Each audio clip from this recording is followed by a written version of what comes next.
ഈശോ മിശിഹായിക്ക് സ്തുതിയായിരിക്കട്ടെ. വിശുദ്ധ മത്തായി അറിയിച്ച സുവിശേഷം 15-ാം അധ്യായം 8-ാം വാക്യം. ഈ ജനം അധരങ്ങൾ കൊണ്ട് എന്നെ ബഹുമാനിക്കുന്നു, എന്നാൽ അവരുടെ ഹൃദയം എന്നിൽ നിന്ന് വളരെ അകലെയാണ്. പാരമ്പര്യമായ കാര്യങ്ങളെ മാത്രം മുറുകെ പിടിച്ച് മാനുഷികവും ദൈവികവുമായ കാര്യങ്ങളെ മറന്നു കളയുന്നതിനെ കുറിച്ച് പഴയകാല പ്രവാചകന്റെ വാക്കുകൾ ഉദ്ധരിച്ച ഈശോ ഇവിടെ ഫരിസേയരോടും നിയമജ്ഞരോടും സംസാരിക്കുന്നതിൻ്റെ ഒരു ഭാഗമാണ് ഇപ്പം നമ്മൾ കേട്ട തിരുവചനം. പറയുന്നതിലും ചെയ്യുന്നതിലും ആത്മാർത്ഥതയും സത്യസന്ധതയും ഇല്ലാത്ത ഫരിസേയരുടെയും നിയമജ്ഞരുടെയും കാപട്യ ജീവിതത്തെ ഈശോ ഇവിടെ തുറന്നു കാണിക്കുകയാണ്.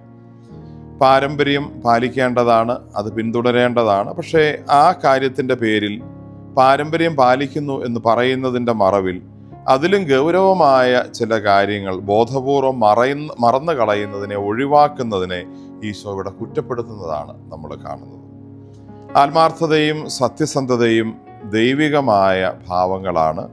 കപടതയും സ്വയം നീതീകരിക്കലും പിശാചിൻ്റെ ഭാവങ്ങളാണ്.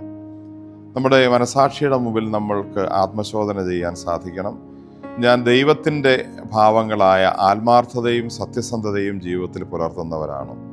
ഈശോ പരസ്യജീവിതകാലത്ത് ഫരിസേയരെയും നിയമജ്ഞരെയും സദൂക്കായരെയും ഒക്കെ ഏറ്റവും കുറ്റപ്പെടുത്തിയത് കാപട്യത്തിൻ്റെ പേരിലാണ്. ഉള്ളിലൊന്ന് ഇരിക്കുകയും പുറമെ മറ്റൊന്ന് കാണിക്കുകയും ചെയ്യുന്ന കാപട്യം.